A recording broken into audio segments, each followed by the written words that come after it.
So Elisa, are you there for downtown?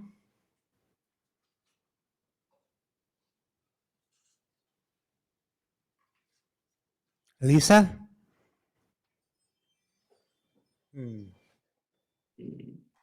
We are here and we are ready. Sorry, we were having mute problems, unmute problems. Okay. All right, great, thanks. Taylor, Polytechnic, We hear you at Polytechnic. fantastic. Well, we're here at Tempe, and then Barry, what about West Valley? Hey, Greg. Hey, great. All right, so welcome. I call this meeting, whoops. I call this meeting to order. Okay, so. Okay, everyone, we're going to begin with a quorum check. So I'll be able to launch right here in 1 second. Okay, in front of you, you should have a quorum question for Senate meeting number 4, and it reads, please select the campus which you represent.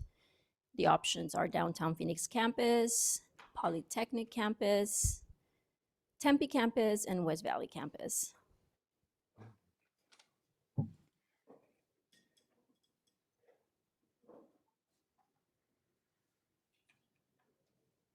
Okay, a couple of more seconds.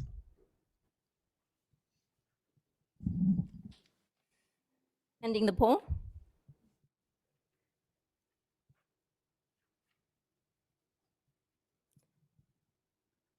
Okay, we're going to move on to the second, the triangulation. This is the pop quiz.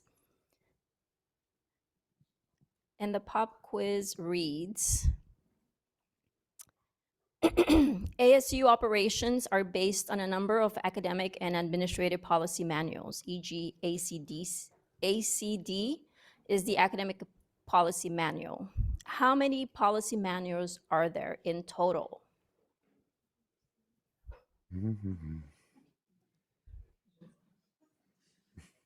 So the options are 4, 7, 10, or 13.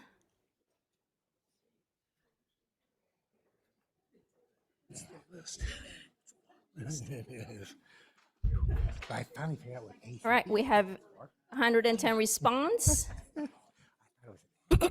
And the answer is D, 13. There are 13 policy manuals. Quite the bureaucrat. We have quorum, everyone. All right, great. So our next action is the minutes for our Senate meeting number 3, held on October 30th, 2023, have been distributed. Are there any corrections or additions to the minutes? Hearing none, the minutes are approved as distributed. Okay. Now, for my report, Senate leadership has been very busy and very focused since our last Senate meeting. We have had a very important job in front of us. ASU is bringing its general education program up to date. The process has involved faculty, first at the creation stages and second at the review stages by the General Studies Council and the Curriculum and Academic Programs Committee, or CAPC. It now comes to the full Senate for approval. The Senate has, through a variety of means, already recommended challenges to the CAPC, which considered those concerns in making their recommendation to the Provost's office. Okay. Those changes have been adopted by the Provost's office, and these changes have strengthened the program. Now it is time for approval. This is not the final step in the process. Most of the specifications for what general education classes must accomplish are given in the learning objectives, not in the framework, which is what we are voting on today. Continuing development of the learning objectives will be the task of the General Studies Council. Now, as ex officio member council or a designated representative will be involved in the process of implementing the new General Studies program. Furthermore, the UAC will introduce a motion recommending that the Senate conduct a review of the general education program on a regular basis. Couple of things to keep in mind when you discuss and vote on this motion. First, we are only voting on the 9 knowledge areas and the associated credit hours today. The General Studies Council is charged with finalizing the descriptions and learning outcomes for each of those areas as the new program is being implemented. Second, this framework is the result of the hard work of over 500 of your faculty colleagues for more than 2 years. Any questions? Downtown? Nope. Take that to be no. Polly?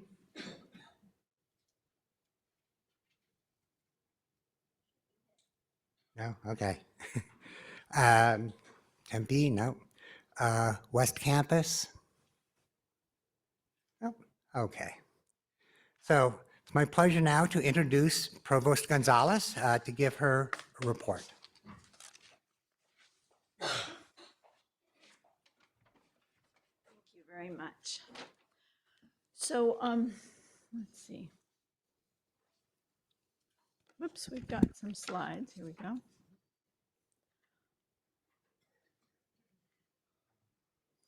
So what I'd like to do today is just do share some information, kind of an FYI on things that we're excited to be able to announce today. I know we have a big agenda ahead of you, so I'm not going to take a whole lot of time. But one of the things I wanted to do is let you know that we have had a number of awards named recently. In particular, the Regents Professors have now been announced. Regents Professor is actually a faculty rank. It's the highest rank for tenure-track faculty at ASU, and it signifies a level of accomplishment in research in particular that for a person who's had groundbreaking impact in their discipline and an international reputation. And this year we have 4 truly outstanding Regents Professors that were named. I want to just talk a little bit about them. Sir Jonathan Bate. Professor Bate is a Foundation Professor of Environmental Humanities in the School of Global Futures and the English Department. He is the youngest literary school knighted in the UK. Indeed, he is only one of 4 literature scholars in the history of the UK to have been knighted for scholarship. Sir Jonathan Bate came to ASU from Oxford University as an international leader in green thinking and applied humanities, with scholarly expertise in sustainability as well as Shakespeare and Renaissance literature, Romanticism, biography, life writing, contemporary poetry, visual culture, and theater history. His scholarly impact lies at the forefront of literature at the forefront of scholarship in literature and the environment. So Alexandra Brewis is a President's Professor as well as now a Regents Professor. She comes from the School of Human Evolution and Social Change. Her research combines insights from biological anthropology with the comparative cross-cultural perspectives of social anthropology. She is trained as a human biologist and has worked in nearly a half-dozen countries, beginning her career as a specialist in the biology of the peoples of the Pacific. It was here that her research in obesity, fat stigma, and thin positivity began. In recognition of her past and continued scholarly excellence, she has earned a number of prestigious awards, including Fellow of the American Association of the Advancement of Science. She is also Fellow of the Human Biology Association and the Obesity Society. Next is Thomas Choi. Professor Choi is a Bob Herberger Arizona Heritage Chair in the Supply Chain Management Department of W.P. Carey School of Business. Professor Choi is a global leader in the study of the upstream side of supply chains, where a buying company interfaces with many suppliers organized in various forms of networks. I think we're talking like Amazon as an example.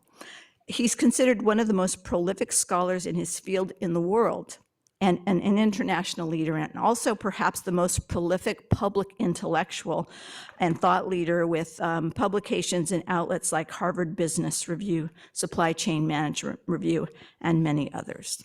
And then finally, Minnie Wadhwa is a professor in the School of Earth and Space Exploration. where she is also director of the school.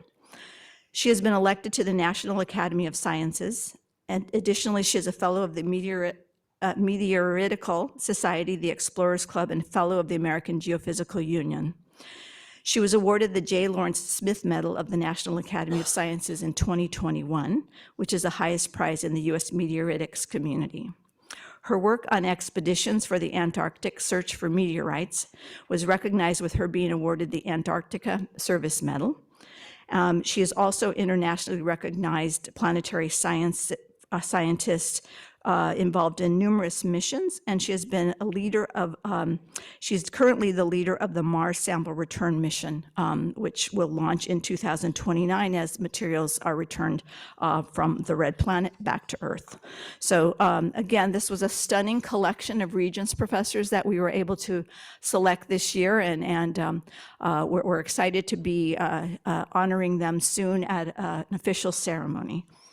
I also wanted to say that we recognize that our faculty contribute in so many ways at ASU. And last year we talked with you about that we were going to launch some new awards. And we launched what we call the Charter Professor Awards, as well as the Provost Teaching Excellence Award. So I want to share those names with you as well today. So a charter professor's record reflects a commitment to ASU's charter, particularly inclusion and success, research of public value, and the responsibility for the well-being of the community. So we took nominations from across the university, and we're very excited to present inaugural awards to Sarah Brownell, who's a President's Professor in the School of Life Sciences and the Director of the Research for Inclusive STEM Education Center, to Dr. Gilberto Lopez, an assistant professor in the School of Transborder Studies. His research focuses on addressing social and health disparities in the Latino community. Stacy Gandy, a licensed clinical social worker and a clinical assistant professor in the School of Social Work. Her commitment to ASU's charter and design aspirations are most clearly reflected in her work with the Collaborative, an interdisciplinary community project that cross-cuts 6 colleges and schools across ASU and leverages countless community partners to support the health and well-being of more than 300 individuals who qualify for housing subsidies due to low income and disability living, who are living at the Westward Ho in downtown Phoenix. And then finally, Karen Kneerman is an assistant teaching professor, astronomer, and astrophysicist in the School of Earth and Space Exploration. Her passion for astronomy and physics education is not only evident in her classrooms, but in her impact on the broader community. For more than a decade, she's trained teachers to use the StarLab portable planetarium, allowing more than 500 teachers and 34,000 students across Arizona to have access to high-quality Earth and space science materials. So these charter professors are being recognized for their unique way in which they're demonstrating the ASU charter. Along with their award, they will receive a research stipend that will allow them to advance their work in a new ways that they've proposed as part of this award. And then next, I'm very excited to announce the Provost Teaching Awards. 4 awardees for this award that recognizes teaching excellence and a commitment to fostering an educational environment in which all students succeed. Dr. Tracy Spinrad is a professor in the T. Denny Sanford School of Social and Family Dynamics, where she has brought her passion for the science of human development to her work with students both in and out of the classroom. Dr. Jennifer Broach is an associate professor in the School of Mathematical and Natural Sciences at the New College of Interdisciplinary Arts and Sciences. This award recognizes her pedagogy focused on statistics education, and her position is that statistics has not kept pace with the role and impact of statistics in society, and she has focused her career on changing the landscape of modern statistics education. And then finally, Dr. Gregory Broberg is an associate teaching professor in the School of Social Transformation, in the Justice and Social Inquiry area. He's a lifelong Sun Devil, and he works to engage students in interactive exercises to promote critical thinking, about complex justice-related concepts using real-world case examples that highlight the establishment and impact of structural inequalities to better position students to dismantle such inequities in their future work. And then finally, Dr. Tara Lennon is an associate teaching professor and the associate director of undergraduate studies in the School of Politics and Global Studies. Dr. Lennon is passionate about allowing students' voices to be heard in the classroom and regularly utilizes a wide range of techniques to support student engagement. From Slack channels to fishbowl town hall discussions, her efforts are coupled with innovative simulation activities. And she also works with students to extend them beyond the classroom as she oversees the Arizona Legislative and Governmental Internship Program. She hosts a book club for her political ideologies course, leads global experiences, and regularly directs Barrett Honors Theses. So these faculty are indeed going above and beyond in their commitment to ASU and in their commitment to inclusive teaching. And it is indeed very proud moment for me to be able to present these outstanding faculty to you.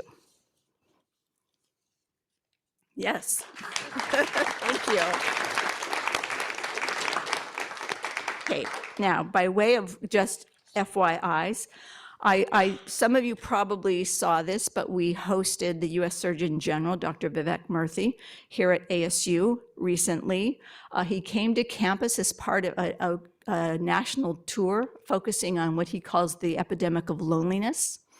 He's trying to draw attention to the fact that we've in some ways lost our ability to achieve social connection, and the social fabric is creating epidemics in terms of behavioral health issues, mental health issues, high rates of quite distressing outcomes among many people, but particularly the youth population and the college population is something that he's focused on. He interacted with students while he was here. We had a convening with over 900 students in the MU who signed up to attend. And it was a very, very powerful experience. You can see here's part of that session that he had with students. He also met with leaders on campus. I want to invite you to watch the conversation if you haven't already. And then think about how we can use our role as professors and your role as leaders at ASU to think about how we can bring community back and promote greater social connection for all of us, but particularly for our students, many of whom are struggling. So just, I know that you'll have access to these slides, so I invite you to take a look at that. I also want to invite you to take a look at the speech given by Erwin Cherminsky, who's Dean and Jesse H. Hopper Distinguished Professor of Law at UC Berkeley. He was on campus giving an in-depth exploration and talk about free speech and the reality of free speech in terms of the challenges that we're all facing, particularly on our campus communities. What is free speech? How is it different from academic freedom? What are the limitations? And how we all need to be thinking about how we can create a campus culture of compassion, despite the ways in which free speech, can and should bring forward divisive ideas and conflicts that also we need a way to be able to handle. So again, I don't plan to talk about this at length, but I just wanted you to have that link so you could take a look. I encourage you to share this with, the schools and departments that you have connection with. I think it's worthwhile for everybody to see. Okay, and so I want to then now just say a few more words about the general education decision and vote that you will be having today in this meeting.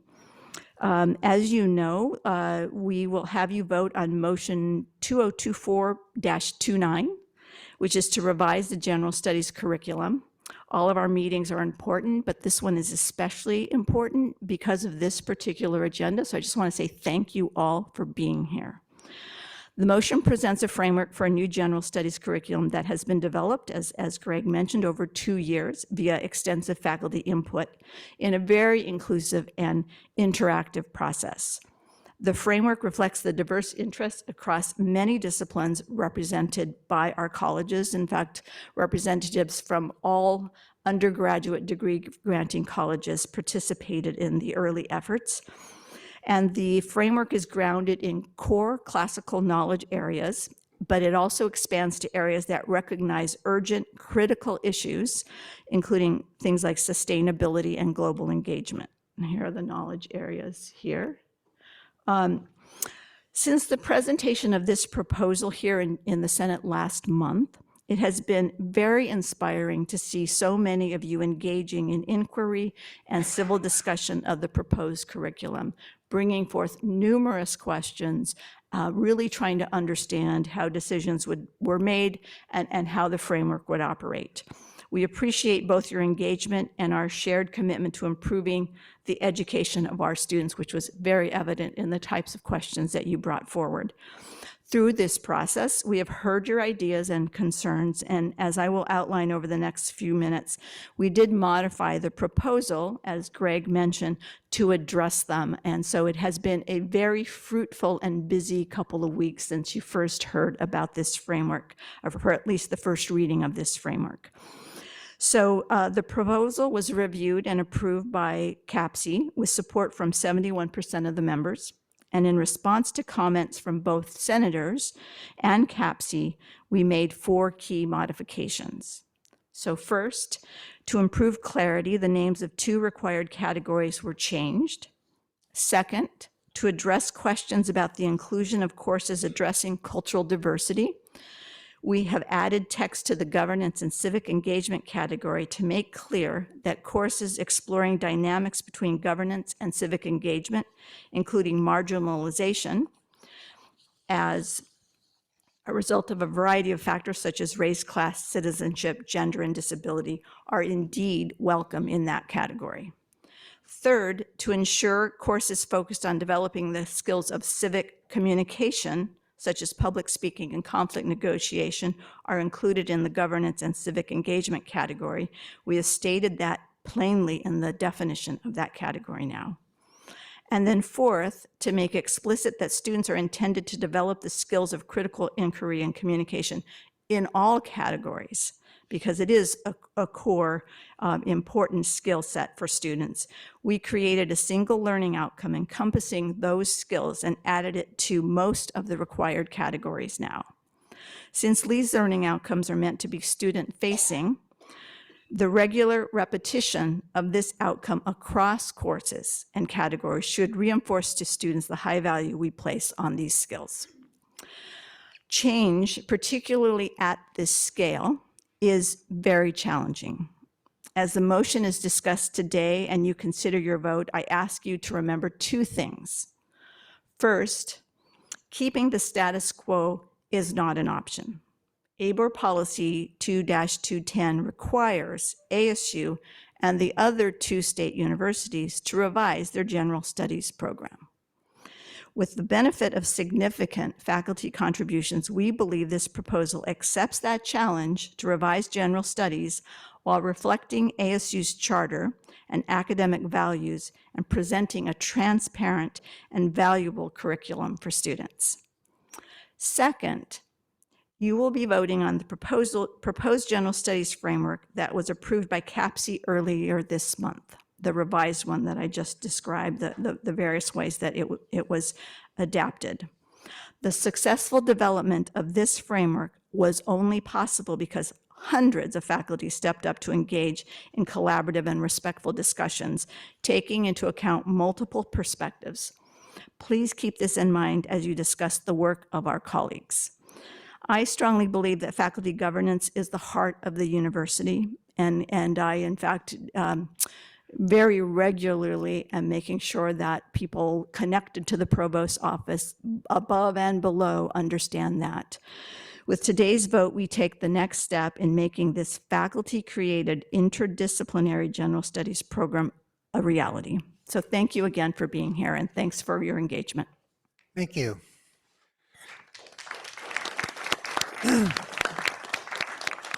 And I'd like to remind everybody that slides are available for this presentation on the Senate website. And we have questions from downtown.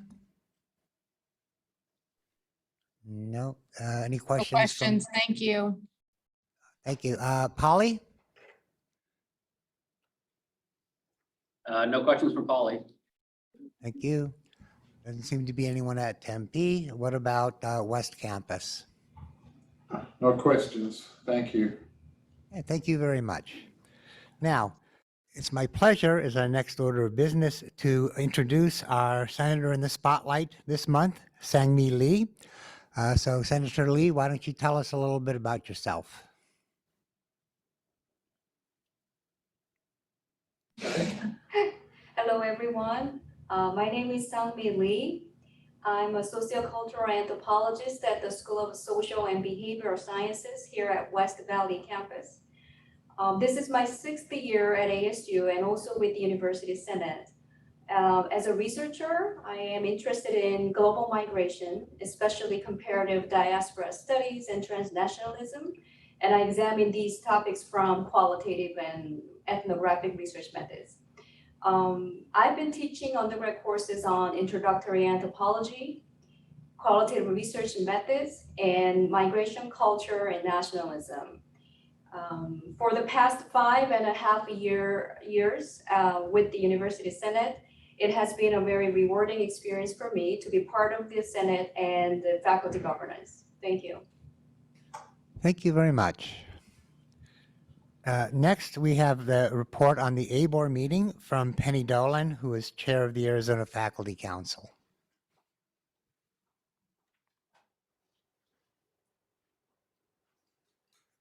Thank you. I thought what I would share with you is what we read at ABOR. It's only a few minutes.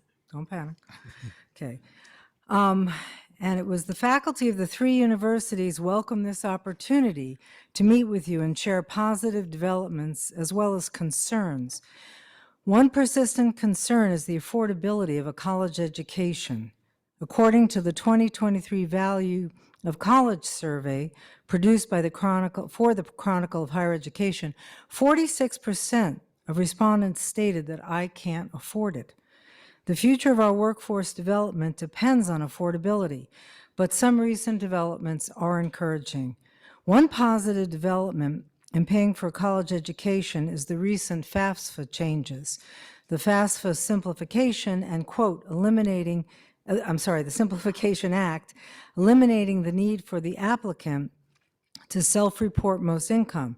A significant change will be the reduction of untaxed income items, including in the need analysis. This will help more families qualify for aid. But nationally, graduate students face incredibly daunting challenges to fund their education.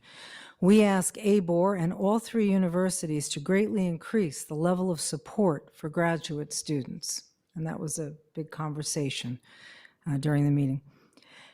Cost is not the only challenge to choosing college. Societal stances towards higher education are changing, resulting in a reduction of students choosing to attend college. In the Value of College survey, some responded that, quote, college doesn't reflect my values, or it's not for people like me. All 3 universities are committed to K-12 outreach in an effort to encourage students to see themselves in college, even if they do not have immediate role models or counseling support. We encourage ABOR and the university administrations to include faculty in their efforts to deal with this issue. We are also very concerned with the challenge to some of the basic tenets of a liberal arts education, namely undervaluing fields that are not STEM and promoting a strictly careerist view of education. In a recent New York Times article that had a video included, and it was bluntly titled, the video was, "Is a humanities degree worth it?" And our very own Jeffrey Cohen, Dean of the Humanities at Arizona State University, defended his domain as a pathway toward not just a job, but a lifetime of career reinvention. University leadership across all 3 campuses agree with the importance of humanities. The AFC would love to see a breakdown of graduates, including those with humanities degrees, to see how they contribute to Arizona's economy. But we, of course, need to continue to work on promoting STEM education in Arizona as well, as evidenced by an Arizona Republic article published today. That was 2 weeks ago. It is being reported in the 2023 State of Computer Science Education Report that Arizona is falling behind in computer science. Only 36% of public high schools in Arizona, 36%, offer computer science classes, significantly below the national average of 58%. This has a great impact on who chooses to further their education in these areas. So therefore, all education matters. Another serious issue concerns freedom of speech, which has been in the news a lot. We've experienced situations on our campuses where free speech activities have devolved into physical altercations or violent actions. We, the 3 universities, support freedom of speech and the importance of students being exposed to differing points of view, but we do not condone harassment, including doxing, intimidation, and bullying of faculty, staff, and students. Everyone has the right to feel safe on campus and to teach and learn unimpeded. But the freedom to debate and discuss the merits of competing ideas does not mean that people can, quote, say whatever they wish, wherever they wish, obstruct or otherwise interfere with the freedom of others to express views they reject or even loathe, end quote. And that's from the Chicago Principles on Freedom of Expression. As educators, we understand our responsibility is to ensure the advancement of knowledge and self-expression. We note that high-quality education and the faculty disciplinary experts who design and deliver that education are supported by ABOR Policy 6-202. Quote, academic freedom undergirds the right of faculty to teach from their disciplines free from unreasonable or arbitrary restrictions, both in and outside the classroom. So at that point, I asked ABOR, if there were any questions or comments, because they used to just kind of gavel us off. So we decided on that sentence to put them on the spot. We got some good response from Chair Duval. And that's what we as 3 universities presented for the AFC. And I cannot encourage you enough to please go to the ABOR site, see the presentations that have been done, read the minutes, see what's going on, because it ultimately affects all 3 universities. So it's super important. I guess Thank you, that's it. Penny. Yep. Great. Okay, thanks. Okay, we have no unfinished business, so we will move on to new business, beginning with first reads. First reads are to prepare you for motions we will be acting on in our next meeting. Please take time to review these important motions that will be coming up at our next Senate meeting. As a reminder, these items are for informational purposes only, although senators may seek clarification. Full discussion of these motions is reserved for our next meeting. We will begin with first reads from CAPC Chair Claudia Sadowski-Smith. Claudia? Yes, hi. I somehow can't start my video. Sorry about that. It says the host has stopped it. But I can just I can tell you that the CAPC will be meeting on January 23rd to discuss and vote on the following motions related to degrees and certificates. And these items, as President Stone just said, will return to the Senate for your next meeting for further discussion and vote. And if you have any questions or concerns, as always, please contact me or President Stone in advance of that January 23rd meeting. Okay, I'm going to read the motions now. Motion 2024-34, request from the Harvard Institute for Design and the Arts School of Art for the establishment of an undergraduate degree, AA in fashion styling. Motion 2024-35, request from the Harvard Institute for Design and the Arts School of Art for the establishment of an undergraduate degree, AA in merchandising.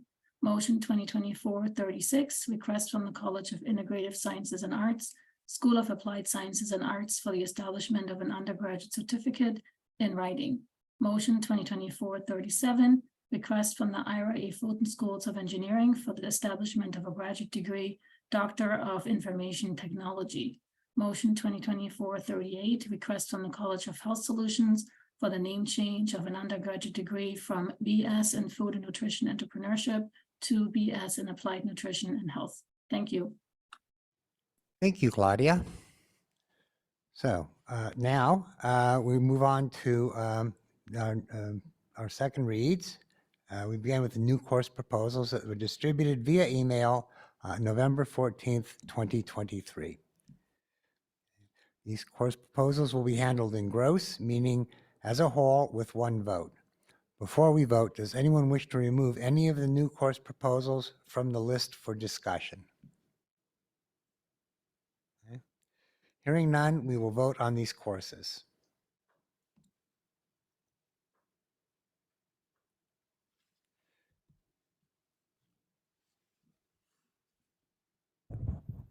Okay, everyone, in front of you, you should have the option to select and vote on this motion. Do you approve of Senate Motion 2024-33, new course proposals in gross? A for yes, B for no, or C to abstain?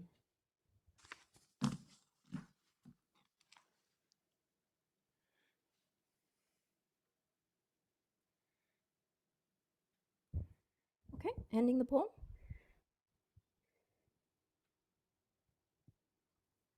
This motion passes with 110 votes, 98%. Okay, thank you.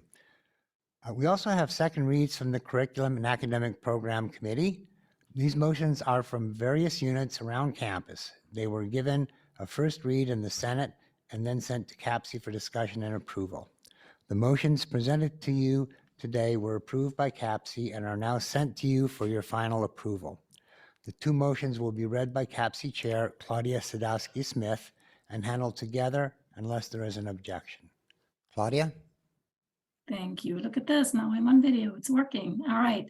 Hey. So we met on November 16th to discuss curricular and program proposals and approve the following motions, which are now presented to you for your consideration.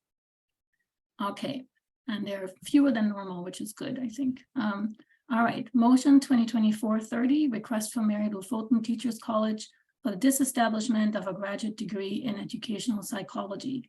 Motion 2024-31, request from College of Health Solutions for the establishment of a graduate degree, PhD in biostatistics. Thank you. Thank you. Again, these motions are presented in gross. However, if you would like to remove any motion for discussion before voting, please make that request now. Hearing no requests, these motions are now available for vote.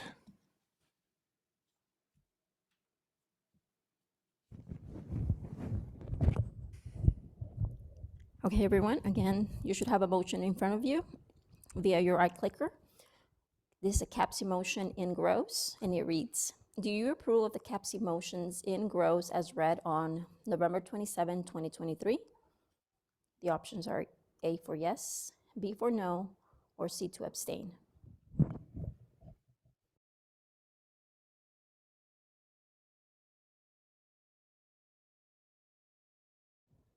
Okay, ending the poll. And just a reminder, this is for voting members only. Okay.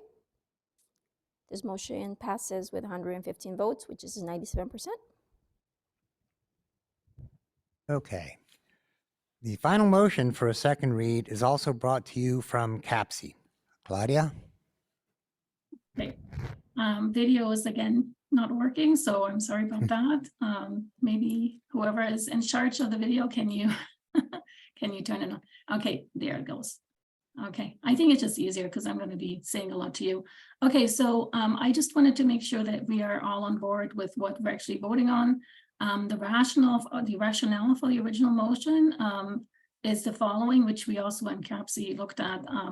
The Office of the University Provost is proposing a new framework for ASU General Studies curriculum to succeed and replace the existing program.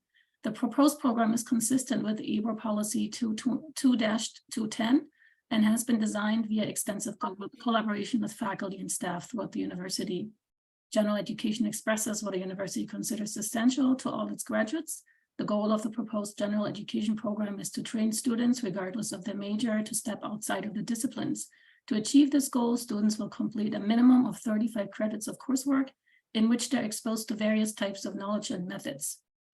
Required knowledge areas in the proposed curriculum include, and I'm reading the revised ones here, NUM, The humanities, arts, and design. 2, social and behavioral sciences. 3, scientific thinking and natural sciences.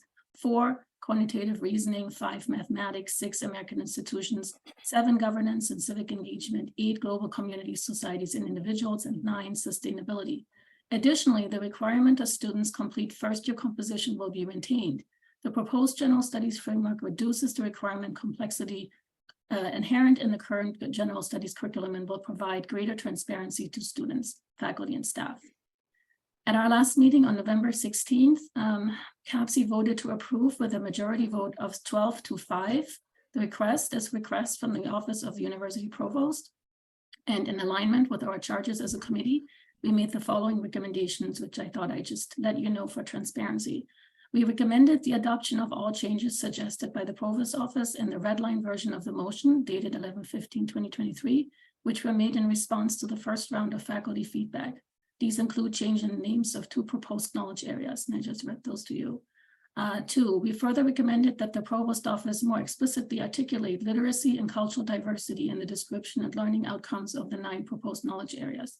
And 3, we suggested that in alignment with the committee's charge to review and make recommendations regarding the General Studies program, the General Studies Council consult with the committee on the articulation of the descriptions and learning outcomes for each of the 9 knowledge areas when the council implements the modified general education program. As you have seen, Provost Gonzalez already told us what the revisions were, so I'm not going to read all of those, but if you want me to, I can. So I just want to tell you that you're voting on the revised version of motion 24-29 for second reconsideration. Thank you. Thank you. So the motion has been discussed and approved by CAPC. Because it was brought from a committee, a second is not necessary, and the motion is now available for discussion. But first, I believe we have a motion. Given the a number of people who may want to speak, and in order to try to expedite this matter, I propose that we amend the rules to limit questions and discussion to 3 minutes per person. Thank you. Do we have a second? Okay. Okay, so all in favor? Oh, let me also mention that this is not debatable and it requires 2/3 approval to pass. So, and all those in favor, aye. Those opposed, nay. Okay, the motion passes. So now, in addition, yeah. Oh, Can you put up the rules? Ground, No, we didn't do both. we're gonna do what? The other campuses didn't get to speak. yeah. Oh, Other Okay. campuses would like input. Thank you. okay, sorry. Yeah, we'll do it this way. Sorry about that. You should have in front of you a motion to limit discussion to 3 minutes. Go ahead and submit your vote. Just a friendly reminder, this is for voting members only, and that's everybody who should have, the only people that should have access to the iClicker, but just a reminder.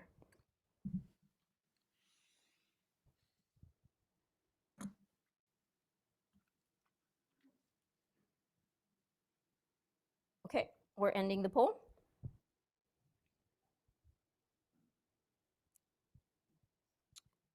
Yes has it with 97 votes. Thank you. Very good. So if you could put up I wanted to set some ground rules just to try to make sure everything goes smoothly and that everybody who wants to say something has an opportunity to do so. So our ground rules for our discussion of motion 2024-29 are: each person is limited to a maximum of 3 minutes and cannot speak a second time until everyone has had a chance to speak. Time remaining will be shown on the screen. We will take each campus in turn, allowing all senators at that campus who want to speak to do so before moving on to the next campus. However, instead of alphabetical order, we'll go from the smallest to the largest campus. Okay? We will alternate speakers, first those speaking for and then against the motion. At the smaller campuses, people who wish to speak will inform their campus president if they are for or against the motion. The campus president will then decide the order of speakers. At Tempe, we will form two lines at the microphone, for on the right, facing the stage, and against on the left.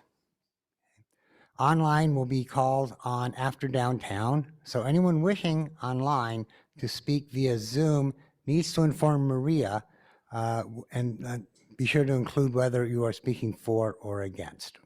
Okay. When appropriate, a representative of the provost's office can clarify a point made by a speaker. Speakers may use their time to ask a question. Because the motion originates outside the Senate, we do not have the authority to amend it. Then also, the speaking is by senators only. Visitors may not speak. Okay, so I believe we are ready to begin. And so we will begin with West Campus. And again, just a reminder, I will be placing this as a 1 minute warning to let you know that you have 1 minute remaining. And once it's 30 seconds, and then the last one will look like this. So when you see that, you know it's time to wrap it up. Okay. So, questions from West Campus? Or comments? Okay, I feel compelled, since no one here wants to, and the senators from West are distributed amongst the other campuses and on Zoom, so hopefully we can get something from West Campus. But I suppose, you know, my biggest reservation, I shouldn't say only reservation, my biggest reservation, as I've heard from many people, is just the time factor that this came to us, you know, in a very late and somewhat looked fully formed presentation, and was not given, well, we weren't really given enough time as a campus, and I'm not sure how other campuses, but we held a special meeting of our assembly and other things to try and get to some kind of consensus about how we felt about it. But that should not be necessary, given that, you know, ASU prides itself on faculty governance. I am quite disappointed in the administration's perhaps lack of concern for that governance, given that we haven't had enough time to look at it carefully. And really, that's all I've got for this at this point. If I want to speak again, that's it. I'm done my dash, right? Yeah. Yeah. Okay. Okay. So that is all from West, correct? Yes. Okay. Yes. Okay. Now, Polly, any comments, questions? So I believe we have one question first, and then we'll have one speaker in opposition. First, a question, which was a clarification. So I think it was said that CAPC voted on the original proposal with about 12 for or 5 against. Clarification being sought is this amended, this revised version now being put forth? Was that voted upon by CAPC? And what was the result of that vote if it did happen? Has CAPC voted on the motion that is now before the Senate? You want to take that, Claudia? Sure. Thank you. I guess I still can't do my video. I'm sorry. Just speaking. Oh, there I am. Speaking from the void. So we voted, yes, we voted basically on the original motion, which was given to us so there was a red line version on the original motion, which is what you're seeing. So what we approved was the red line version. We basically recommended that the changes that were already suggested on the red line version in response to a first round of faculty feedback were made. And then in addition to that, we made the recommendations I read out. We recommended that the cultural literacy and the cultural diversity and literacy ideas or concepts would be clarified throughout all the new learning objectives, the knowledge areas, the 9 knowledge areas.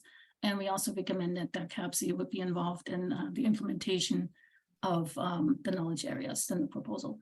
I hope that answers your question. But basically, let me just say too that the red line version was produced by the provost office basically in response to the objections and concerns that they received through CAPC, mainly through CAPC, like through me as chair of CAPC, but also individual people, I think also writing to the provost office. So they basically created the red line version in response to these original concerns, the way that we're supposed to be, dealing with motions, where basically I read motions as first reads, I ask for your concerns and feedbacks, I then share those with both CAPC members and with the provost office.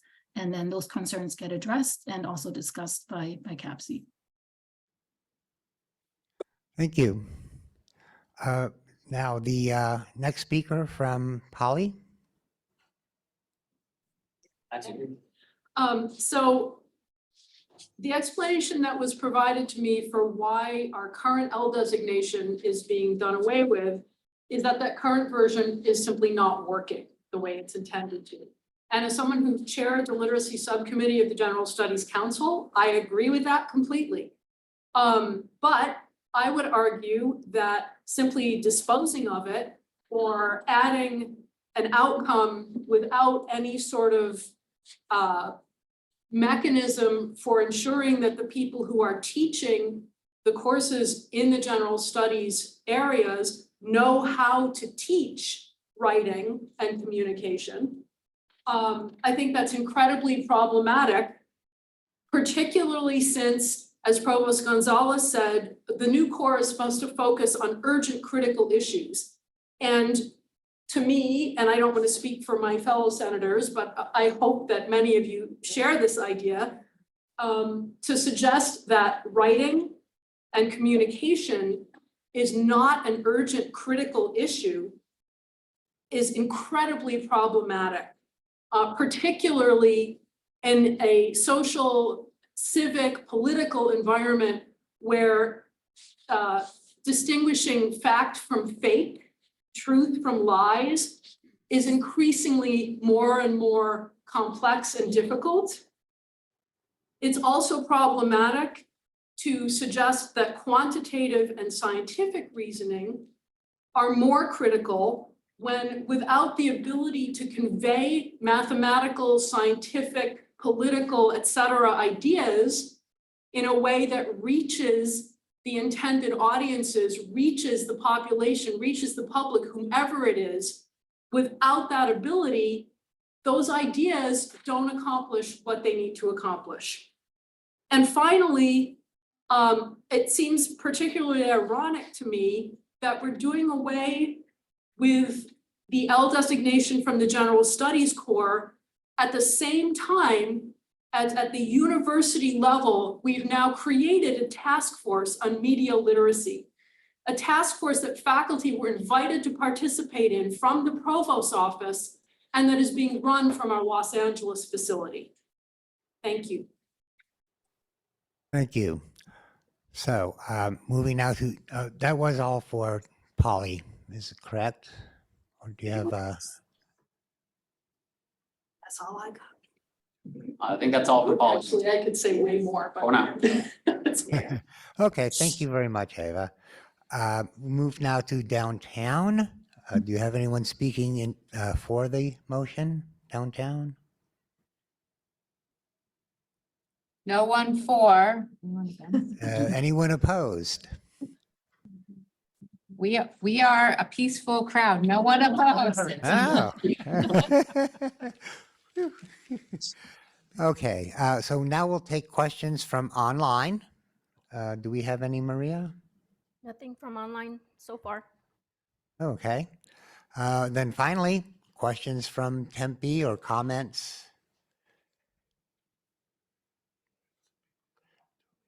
Remember now, we have people speaking for on the right facing the stage, people speaking against on the left facing the stage. There you go. Okay. All right. So we're going to begin with people on the right facing the stage, which is for. You are speaking for, sir, Russ? Yeah. Yes. Yeah, so I'm Toby Harper. I'm representing School of Historical, Philosophical and Religious Studies on behalf largely of the history faculty, and this is something we've been involved in a lot. We've been involved in this process since it was first discussed in the Senate a couple of years ago, 2021. In part because one of the features of this change system is that historical understanding is no longer going to be a category. So we're very interested in this. We teach a lot of people in general studies classes.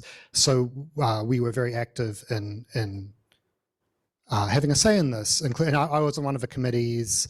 I think faculty contributions to this were extensive and were a necessary but not sufficient part of making it happen. I think the sort of benefits of relative simplicity and relative flexibility are really important, that this is a simpler system than the current system, which confuses students and faculty alike and advisors. And I think the ongoing governance from General Studies Council is an important component of this, that it was both the product of some faculty consultation and will be subject to faculty governance. I think these are important features. So finally, I think the main thing for the faculty in history around this is that we don't need historical understanding to function as a unit. I think there are, it would be nice if that was something, but it's not. I can see why it's not an urgent priority for this new system. What we really need, though, is clarity going forward, that there is some urgency to this, that this is something that needs to happen, and it needs to happen by the rules that ABOR has laid down, but it also needs to happen so that we as a unit can plan our courses and plan new courses and, if needed, adjust old ones to to create courses that will actually engage students around these topics. Last anecdote, I asked my big, primarily general studies courses, History 101, Global History, about what they were taking this for. And they all knew the letter. None of them knew what those letters meant. So clearly this existing system is not working. Clearly students need better communication about what this is and what this means. And I think the relative simplicity of the proposed system is a big advantage with that. Thank you. So now a speaker against the motion. Right. Hello, everyone. I'm Kara McDaniel. I'm from the Economics Department, and I would like to acknowledge the work that people put into this project. I don't envy you, actually, but that's not entirely true. So my objections are not to what's included in the categories or the categories themselves. I have two primary concerns.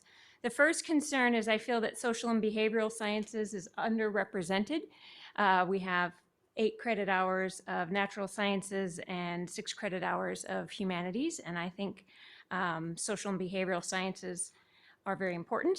My other concern is that each course can only carry one designation, and that means that students, and then implicitly that students will not be able to double dip courses. And I think the unintended consequences of that lack of sharing or ability to be efficient in completing general studies while still meeting all the learning objectives is going to be detrimental to transfer students. And for those of us that have a lot of students that join our major as transfer students, I've spent a lot of time talking to transfer students, and they select programs and institutions, universities, based on how they think their credits will transfer. And when we have even these well thought out, very specific general studies courses, that might mean we welcome fewer transfer students. That's it. Thank you. Next speaker. Pro. Hi, my name is Heather Maring. I'm Associate Professor in the Department of English, and I'm speaking for all three English department senators when I say that in the humanities, for good reason, we're often worried when changes to the curriculum are decreed, but we have been heartened by how participatory and responsive the process has been for the past month. Collectively, we attended 3 faculty meetings at the department level, met with individuals and conversed over email to hear the concerns of English department faculty and area directors. Then in 4 office hours sessions with Ann Jones, we aired these concerns, which were primarily about the loss of the L and C designations, the restrictiveness of the American institutions category, and fear that some faculty could no longer offer classes with Gen Ed designations. The subsequent revisions to the Gen Ed requirements demonstrated that Ann Jones carefully listened to our concerns and responded to them. And I want to briefly explain how. In 6 of the 9 categories, students must now communicate coherent arguments using evidence drawn from qualitative or quantitative sources. That's a direct quote. This change is especially meaningful and exceeds the demand for literacy articulated in the current L requirement. The Vice Provost has promised resources to help faculty develop this part of their courses. At least that's what I heard during the office hour sessions. The governance and civic engagement category now more clearly signals that it can be a home to many of the courses with a C designation. We also learned that although some creativity is required on the part of course designers, many of us working in the humanities, social sciences, and other fields should be able to create academically rigorous and ethically sound courses that fit the American institutions category. Finally, we recognize the value of the gold general education requirements for ASU undergraduates. The new requirements will be student-centric rather than faculty-centric or unit-centric. The new system will be easier for students to navigate with single designations underscoring the meaningfulness of each general study area. We believe these are good reasons to support the new proposal. Thank you. Next speaker against. Hi, I'm Karen Kuo. I'm from the School of Social Transformation. I'm an associate professor. And actually, we have 2 issues. One, we're against this, but I do realize that we have solidified these 9 categories, is that cultural diversity and the loss of it is really going to impact our school. For one, 80% of our courses fulfill cultural diversity. And I also want to emphasize that these courses play a critical function in informing and guiding students to engage with issues of diversity and difference with humility, sensitivity, respect, as well as give them a transformative mindset. This is not only a skill that students will need professionally in their future workplace, but it is also about building the kinds of citizens we need in the 21st century. Second, of course, we've talked about this a lot with Ann Jones, and she has been very good about sending these emails in detail about the double dipping. And many of our courses in SST are also double and triple dipping. This is really going to impact the way students are trained interdisciplinary and transdisciplinary. These are always issues in terms of how diversity gets translated in research, and there have been lots of inadequacies in the ways in which monodisciplinary research has impacted communities of color, marginalized communities. I also have 3 things that came up in the revision. First is that given the distinctions between specific US-centered categories such as American institutions and government and civic engagement and the 2 areas in global, we are concerned, of course, whether our courses are going to be suitable for any of these sort of categories. American institution currently appears to be largely ignorant of majorly scholarly innovations in fields such as geography, sociology, American studies, even political science and government. Global communities, societies, and individuals currently excludes diverse communities in the US. So where will studies of immigration that potentially impacts nearly 1/3 of US populations apply? Does this mean that global studies designated courses need not address how migration impacts US communities and migrants. Thirdly, the government and civic engagement, the language that was put in, perceived inequality or marginalization, et cetera, et cetera. The perceived word seems equivocating to me, and so it makes me wonder about how this is going to be interpreted and how this is going to be applied. Thanks. Thank you. So our next speaker four. Thank you. I'm Carlin Ludlow. I am a clinical associate professor and associate director of undergraduate programs in Mary Lou Fulton Teachers College. I am here just to share a little bit about my experience with this process. I was able to be a part of the working group that was established in 2021. We met starting in April bi-weekly for hours on end through December. And we did a lot of research on what other large institutions do and a lot of communication with our colleagues at NAU and U of A. You may or may not know this, but they're actually far ahead of us in this process. They've both implemented their new gen ed structures. And so we were able to tap into what they learned because they also had to be aligned to the new ABOR policies. So this process was very involved with having representatives from all of the colleges. In addition, we were able to get feedback from our colleagues, break them back to the working groups. And then in all of 2022, those small working groups were open to anybody who was willing to participate. And we had a lot of involvement. And I will say the colleagues that I spoke to, and I've spoken to many about this, have constantly said how welcoming their thoughts were and how engaged they were in this process. So I would say this was very representative of our faculty colleagues, and I commend the whole process because this is an enormous undertaking. I will also say that some of the conversations that we've had in our college are related to the courses that likely may not have general education designation moving forward, but that's not to say we still can't require them. We are thinking of how can we put them into major maps in ways that make them required courses. So we're not nervous that these courses are going away. We're just going to have to change how we designate them within our major maps to be requirements of our college and our programs rather than general education requirements. I think it'll actually give us an opportunity to meet more with colleagues across other units and colleges to see what things they think are valuable that we should add in as required courses. They don't have to be part of our college to be required. So I just wanted to share a little bit my experience and the fact that I wholeheartedly support this. Thank you. Thank you. Our next speaker against? No. Okay, cool. Okay. My name is Michelle Fehler. I'm a clinical associate professor at the design school. And I was also very honored to be part of the process that Ann Jones reached out to me and invited me to the steering committee of the sustainability category. And I was really impressed by how interdisciplinary and how inclusive this process was. We had a lot of representation from different levels of faculty. I'm not tenured, obviously, so career and teaching faculty were part of the committee. We had lots of meetings and lots of really good conversations about the intricacies and the little niche terms that have to go into this new category.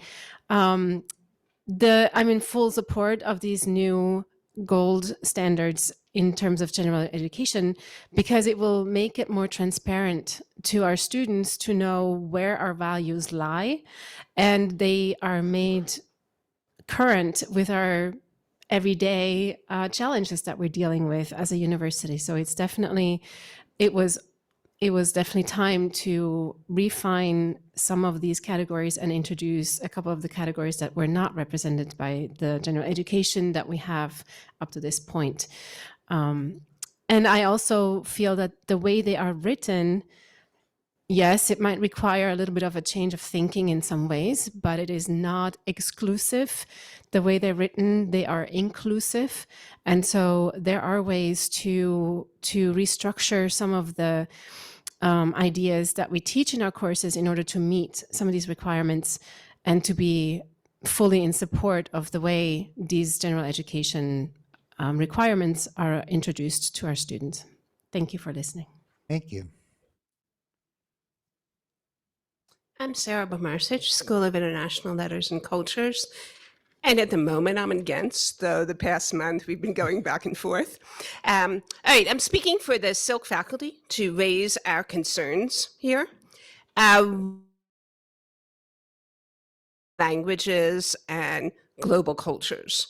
So there is something good for us in here, which is that the G designation will now bear credit. However, it's unclear to us whether that will really benefit us because there will now be increased competition for that designation.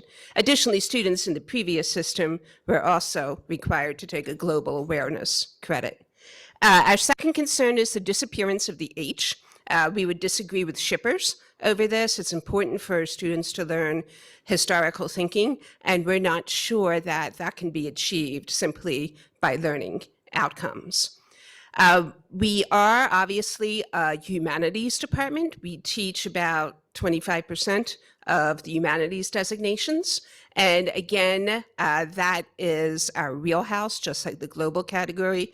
Again, that category has expanded a bit. It now includes courses in the creative arts. So once again, we face a bit more competition. All of this may not matter in the end, but if this proposal hurts us, we are a relatively poor department. We don't have that many majors. We have a decent number of double majors, and we're second in the university in the number of minors, but those do not count in university funding formulae. So we are concerned, obviously, about enrollments. As we all know, they're the currency of modern academia. And even if this plan, even if the new plan just hurts us at the edges, that will actually hurt us quite a bit. The other thing I wanted to comment on, the Silk faculty are concerned about, is the disappearance of the L. We teach, again, it's just under 10% of the L designations or so. And I would absolutely agree with what Senator Brumberger said earlier. The L is essential. It's part of ABOR's call for rewriting this. I don't think putting it just in learning outcome is enough to quell those concerns. I do appreciate the care and the time that has been taken in the process, but I also agree with the West Valley president that this has been, the last general studies system lasted 40 years. We've had less than 40 days as a Senate to consider it. I know the motion can't be amended, but can I make a motion to defer the vote to January? I don't think so. No. Okay, all right. Thank you.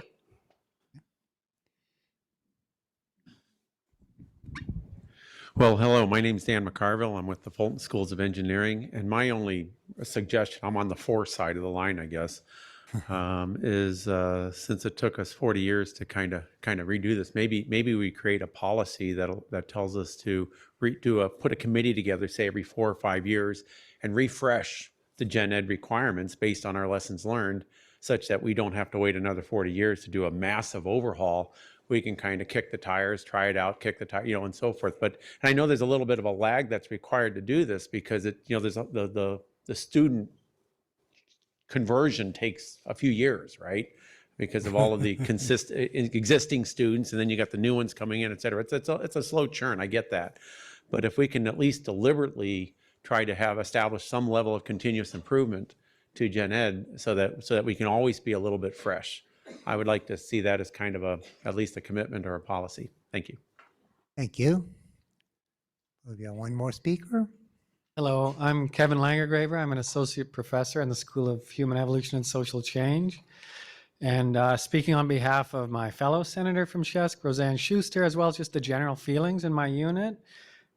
These things have all been said before, but the general feeling in our unit is not happy that the L is being dropped. We'd like to see that stay. And the social and behavioral science requirements, we'd rather see those at 6 than at the current setup of 3. We feel those are a bit underrepresented.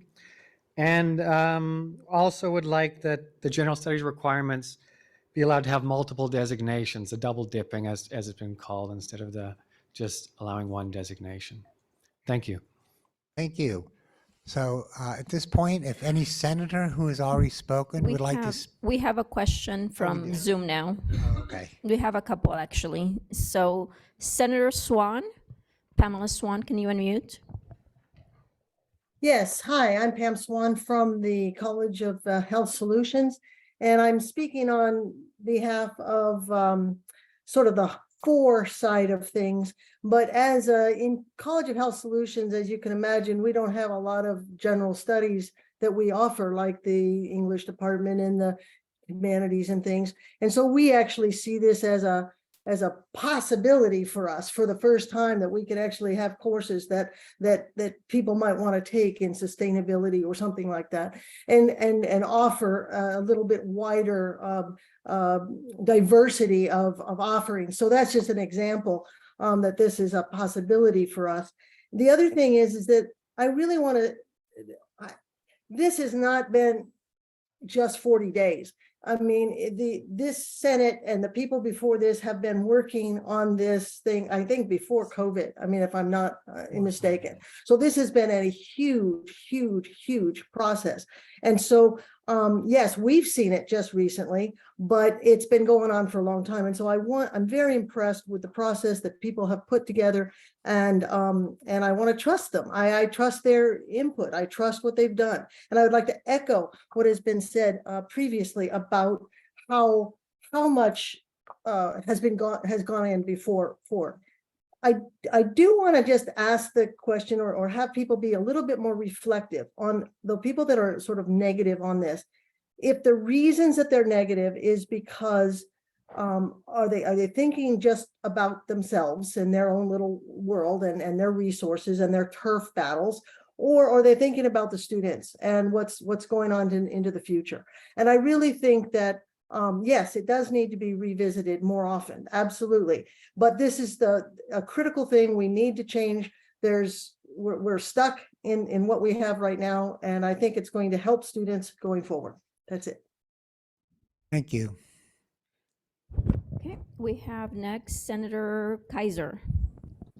Thank you. I'm generally very supportive of this. I feel like it's been a very inclusive process. I did participate in work groups last year, and have seen a lot of recommendations and input that myself and other faculty members have provided being included in this. Somebody at Tempe, one of the other senators, brought up the issue that this might be detrimental to transfer students. And so I wanted clarification, because I was told that transfer students do not have to meet general education requirements. And so I thought we could have some clarification on that point, just so we're all on the same page. Thank you. Okay. Yeah, Anne. Okay, Ann Jones. I think I appear on the screen. Probably everyone knows that I'm Ann Jones. I'm ASU's Vice Provost for Undergraduate Education. If I haven't met you, hello. Clarification, ABOR Policy 2-210 requires us to accept the AGEC, that's the Arizona Complete General Studies package that comes out of a community college, as fulfilling all ASU General Studies requirements. So that remains unchanged by the proposal. When students transfer courses, say, a la carte, that is when things are slightly different. We then evaluate the courses one by one, a la carte, to establish what they are equivalent to at ASU, to give them credit for that course. We also, in the transfer process, review for equivalencies in our general studies curriculum, so that a course can also receive general studies credit when it transfers into ASU. And then there's another nuance to this, that is the year in which someone starts at an institution in Arizona, either a university or a community college, determines the curricular requirements they are subject to.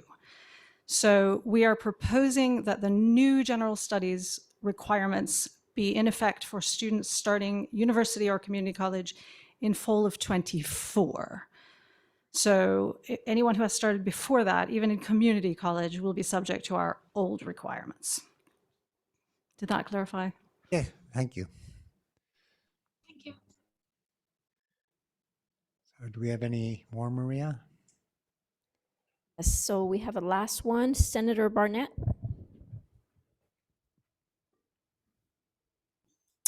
Thank you. My name is Juliet Hart Barnett. I am professor of special education in the Teachers College, and I just want to share a point of reflection, because I haven't heard a lot of discussion about this particular issue with respect to the L designation, and that is thinking about the students that are coming into ASU, where the National Assessment of Educational Progress has exposed a critical gap in our education system. Students in grades 4 to 12, only 27% of them are currently proficient in writing. This is across both public and private schools. And these are the students that are coming to the university. So I just want to underscore the urgent need we have for this focus on writing and critical inquiry and continuing to teach these skills so that we can empower the next generation with the essential tools that they need to articulate ideas, to analyze information critically, and to communicate effectively. We have to understand who our students are, and the vast majority of them, many of them, aren't skilled in writing and critical inquiry. And so I'm concerned about a lack of focus there, about a solution that involves embedding these requirements elsewhere when we're not required to do so. I work with students with disabilities and have for nearly 3 decades. And when we don't require the focus on students with disabilities, we rarely serve their needs. Correspondingly, if we're not going to prioritize writing, we're going to continue to disserve the many students that come to us that the K-12 system has failed. Thank you. So just to be sure everyone has had a chance to speak, we'll go back through the campuses, same order as before. So anyone at West, and let me mention, if you spoke before, you can speak again, okay? West Campus. I think we're good, thanks. Thank you. Polytechnic. Yeah, so here at Polytechnic, this is Taylor Weiss, President of Polytechnic Campus, speaking on behalf of, well, several of our representatives. Doubling down on what the last speaker just said, you know, the concern here is how does this framework line up with ABOR guidelines, in particular respect to specific requirements around written communication, oral communication, and teamwork. And the idea in there is also that students are to be repeatedly exposed to each of these requirements and unavoidably. And a lot of this, we're dodging around a core issue, which is, again, the more expansive language that was added is communicate coherent arguments using evidence drawn from qualitative or quantitative sources is reassuring, but it doesn't use ABOR's own words and guidelines. Are we asking them to do writing? Are we evaluating their oral skills? We are debating here today in an oral format, and how many of our students learn to do that and are evaluated on that criteria and will unavoidably receive these skills as part of the general ed requirement. There is no word rhetoric anywhere. This has now been parsed out, and we know why these things are happening, because it is difficult to deliver these skills at scale. And we don't want to be held to a requirement. This is a fundamental problem. The framework does not at its core address what are ABOR requirements in these skill-based outcomes and how we will guarantee our students will receive these skills and not put the burden back on advising to look at the courses, evaluate the courses, and see if the courses are fundamentally meeting these requirements. This concern has been repeatedly stated ad nauseum and remains unaddressed at the time of this proposal. I think we have additional speakers now as well. Okay. So I'd like to add something to what Taylor just said, which is that in addition to this critical issue of writing and oral communication skills, removing L from the general studies core does something else. I think it has another unintended consequence, which is that it privileges the students who attend ASU who are already privileged, and that is the students in Barrett Honors College. Those students generally come in with better preparation in all sorts of areas, and they tend to have small classes. And the students in the rest of ASU's courses and programs often come with much weaker preparation, including their preparation in writing and in oral communication. So yeah, I'm in the technical communication program, Is it gonna possibly impact our enrollments? Maybe, but most of the students in our general studies L courses are actually our own majors. But I can say that it's about much more than, the senator raised, is this about your programs? No, this is about preparing future citizens of this country. And I can tell you, as somebody who's been teaching writing and communication courses for, 30 years now or so, that I've never seen such poor communication skills as I see in our students now. And that's in our technical communication majors who self-identify as writers and communicators. Their skills are in so much need of help. And so when we take out that requirement from the general studies core, we put the majority of our ASU students at a huge disadvantage, especially when compared to the students in Barrett. And that, to me, is an issue of equity and inclusion. Thank you. Thank you. I believe you said you have another at Polytechnic? I think that's all from Polly. Actually, I have a follow-up Scotty. question. And this is actually maybe something that Ann Jones can address, because the comment that was just stated was that all training was going to be removed. Is that true? Is all training being removed in literacy? Is there anything left other than just these, the outcomes, the learning outcomes?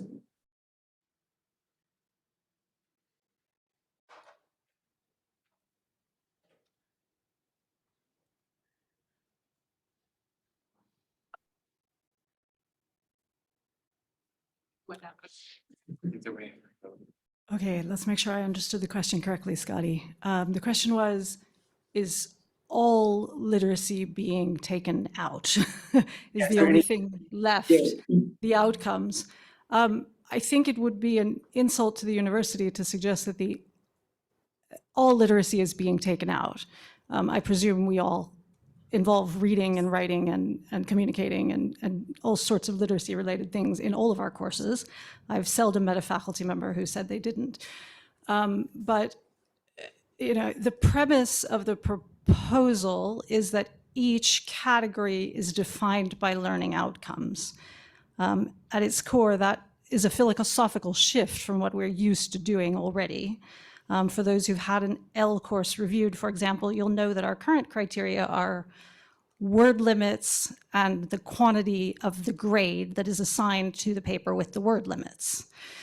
So, I would argue that rather than removing literacy, this actually increases the requirement for students to communicate and to develop and demonstrate literacy because it's now connected to the outcomes of the course.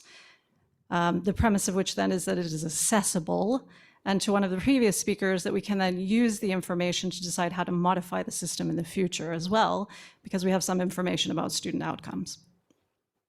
Thank you. Anyone else at Polytechnic?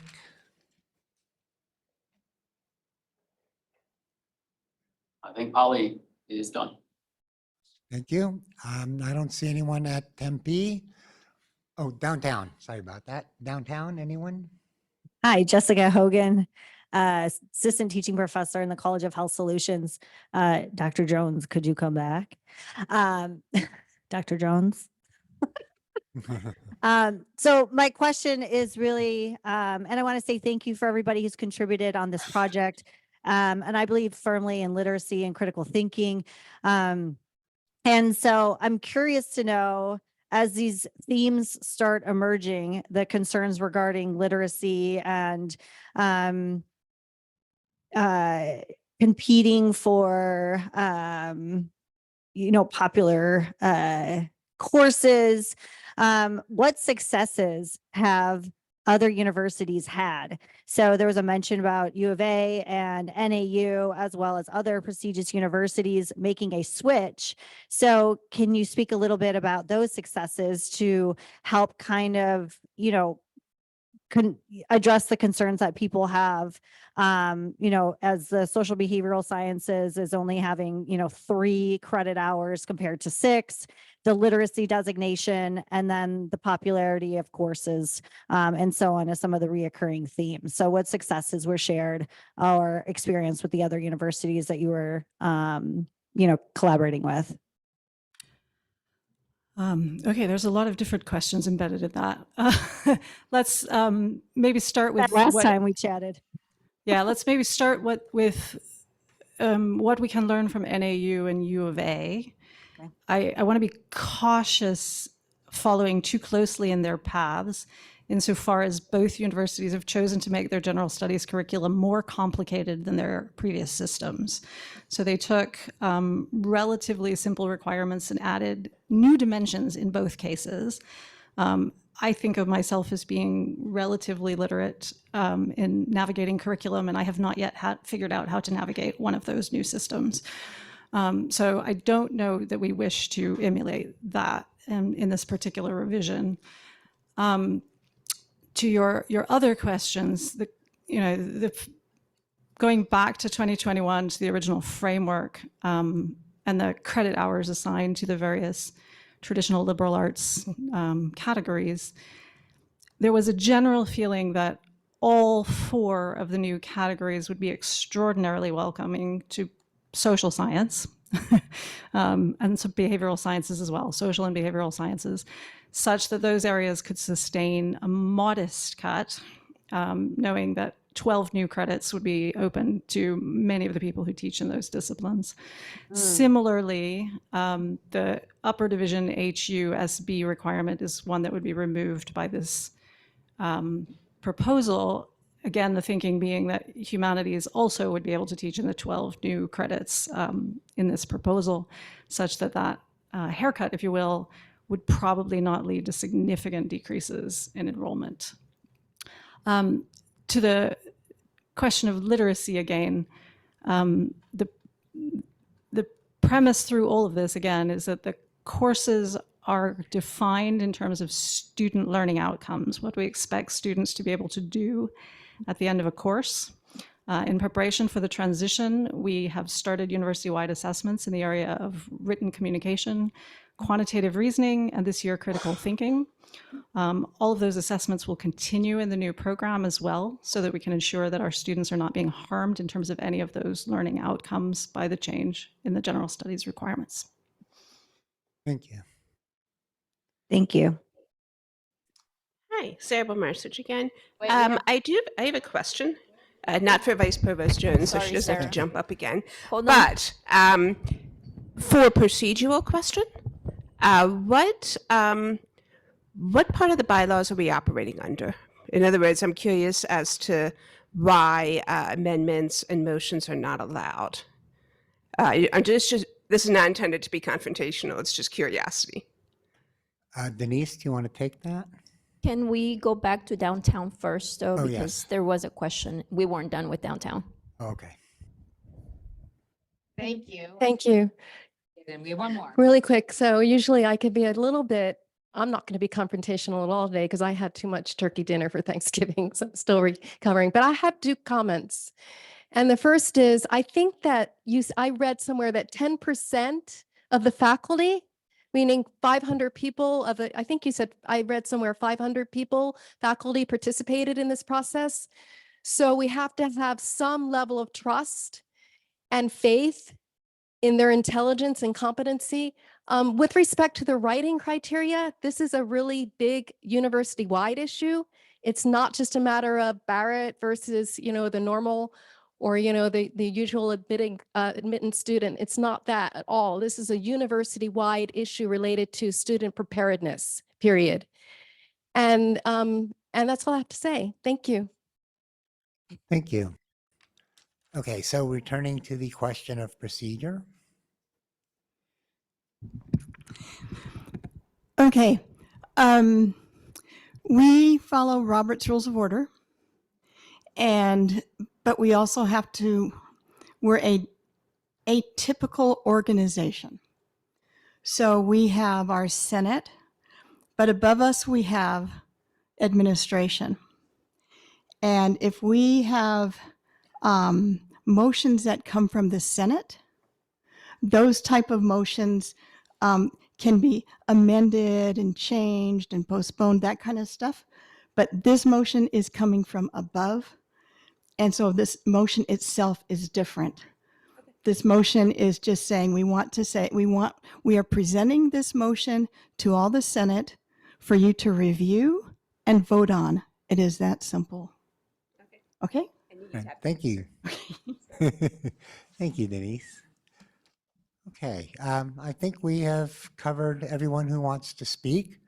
So just to remind you, we're going to be voting now on motion 2024-29 revised, request from the Office of the Provost, University Provost for modifications to the university undergraduate general studies requirements.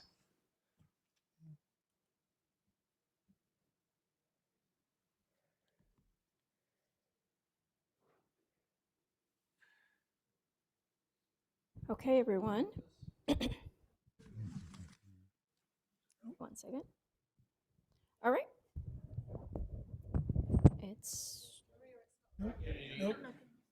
on. I love the enthusiasm. It should be on now. So the motion reads, motion CAPC.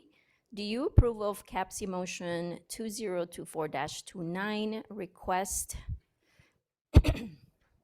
request from the Office of the University Provost for modifications to university undergraduate general studies requirements?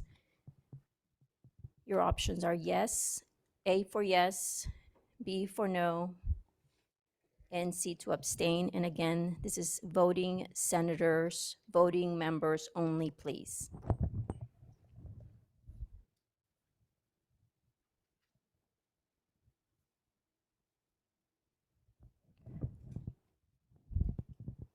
Couple of more seconds. Ending the poll.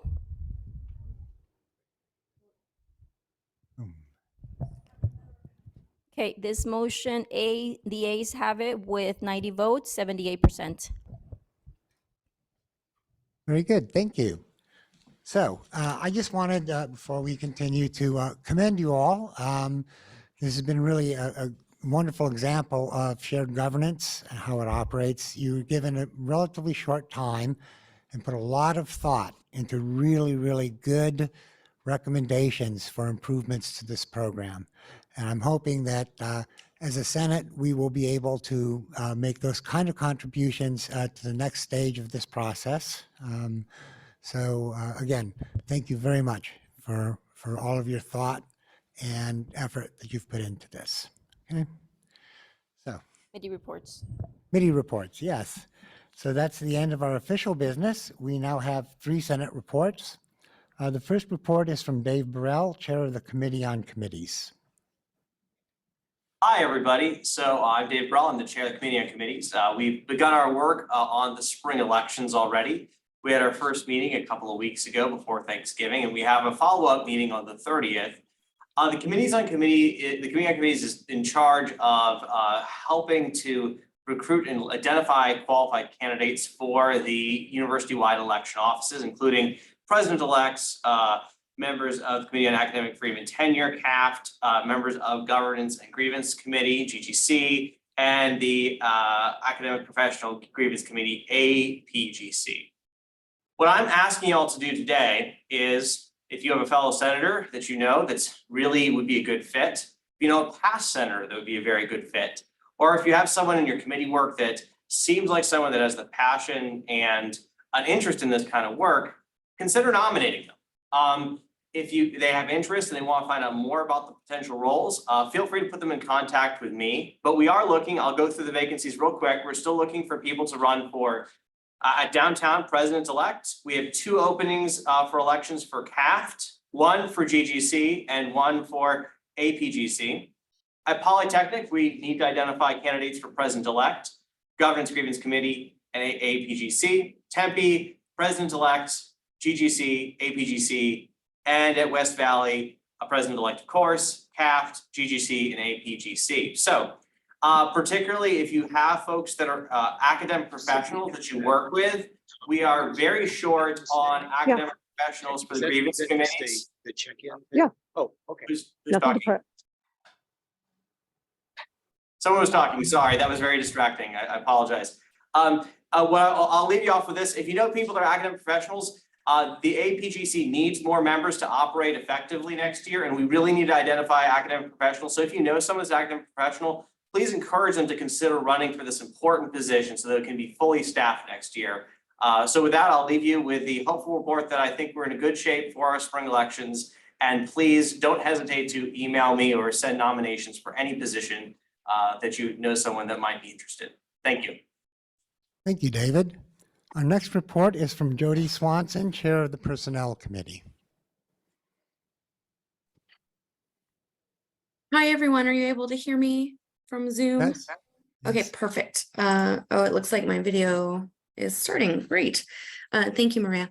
So welcome, everyone. So we are working on a number of RFCs that have carried over from last year and then a few new ones. This year we're consolidating. We're really trying to really address some that have been hanging around for a few years. So we're continuing in the spring semester, we're continuing our listening sessions with the Vice Provost of Faculty and bringing your concerns for all personnel across the institution to the Provost's office. Some of the ones that we're working on presently have to do with transparency regarding financial matters, especially salaries, compression, merit pay, things that we were working on last year. We're also looking at sort of clarifying membership in the academic assembly. So this has been an issue also carrying over from last year. That was what exactly is full-time status, because that has implication for certainly benefits eligibility at the university level, but also voting rights and Senate membership here in faculty governance. We're also looking at, especially in regard to career faculty, what we're continuing to think about professional development versus sabbatical, what that means, what possibilities might be on the table for career faculty members. And then specifically for instructors, is there a way that outstanding instructors might have a path to teaching professor track or career track, what that means, things like that. And then we have a few other newer RFCs that are coming into play. So that's kind of where we are right now. Thank you, Jody. Our final report is from Whitney Hansen, the Chair of the Student Faculty Policy Committee. Hello. So we have 3 RFCs that we're currently working on. One about related to sales and accessibility, and we're finishing that one up, but we are still looking into student events and clubs and awards and how those align or do not align with different if they are accessible, I guess is the way to say that. And then we have an RFC about academic integrity issues. This year, we're really looking at generative AI and the intersection with academic integrity. The committee is also looking at potential to adopt standards across colleges and schools, basically across the university, which would help provide clarity and consistency for students and faculty. And then we are looking into creating a non-grade grievance policy. When students have a grievance with a faculty member that's not related to their grade, what is the appropriate procedure? So currently, we cannot find one, and we think there should be one. So these would be issues like if a student has a complaint about content that a faculty member is covering or behavior that the faculty member has, how should the student deal with it, and what recourse does the faculty member have to in those situations? Thank you, Whitney. So we have no further reports. So the floor is now open for open forum. Remember, the purpose of open forum is to allow senators to share information, make statements, announcements, or present topics of interest to the Senate. No business can be enacted at this time, although we can take information provided here to bring back to the Senate for action. The floor is now open. Let's begin actually with downtown. We are a quiet bunch today. I think we're good. Thank you so much. Thank you so much. Okay, Polytechnic.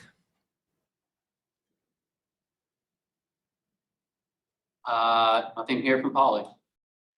Okay, we do have a speaker at Tempe. Thank you, President Stone. It's been my pleasure to be a faculty member at ASU for 25 and a half years and be in the Senate for the last 10 and a half years. I'm retiring at the end of this semester. It was not something I anticipated it was going to happen a year ago, but I'll be working and devoting myself as much as possible to my other job, which is as research director for the Grand Canyon Institute, which is a nonprofit public policy institute.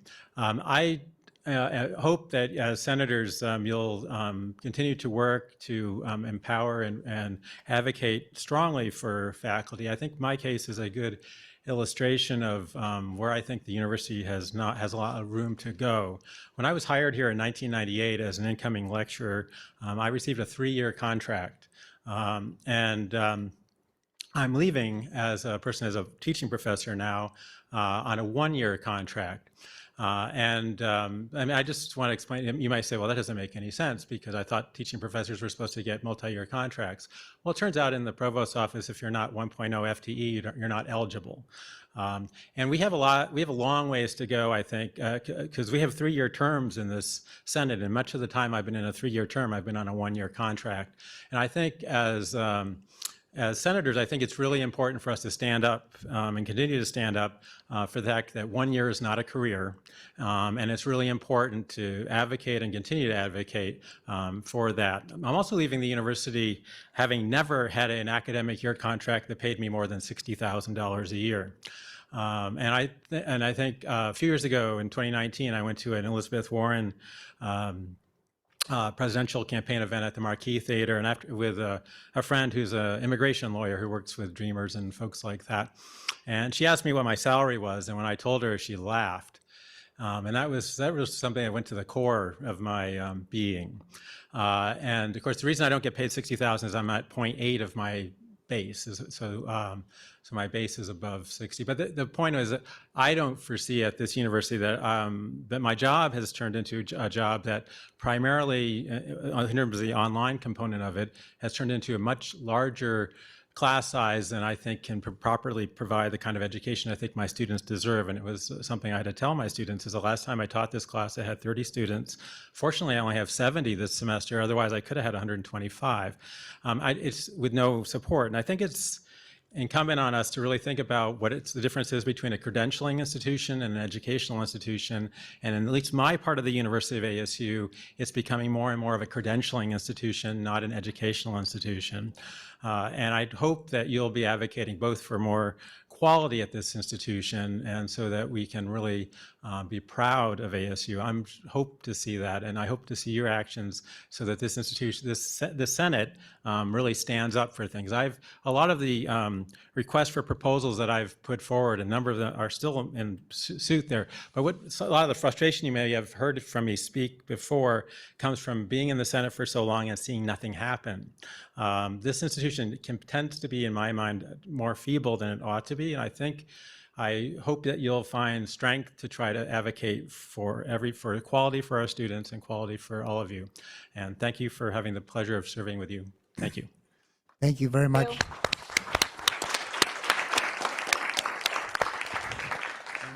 I would like to personally thank you for your valuable contributions over the years. They have been appreciated. Okay. Do we have anyone online? Okay. Oh, West, that's right. Barry. We're good, thanks. Very good. Okay, I believe that wraps it up. And so thank you, everybody, for all the things you have done, all of the work, and continue. I look forward to our continuing to be productive. So.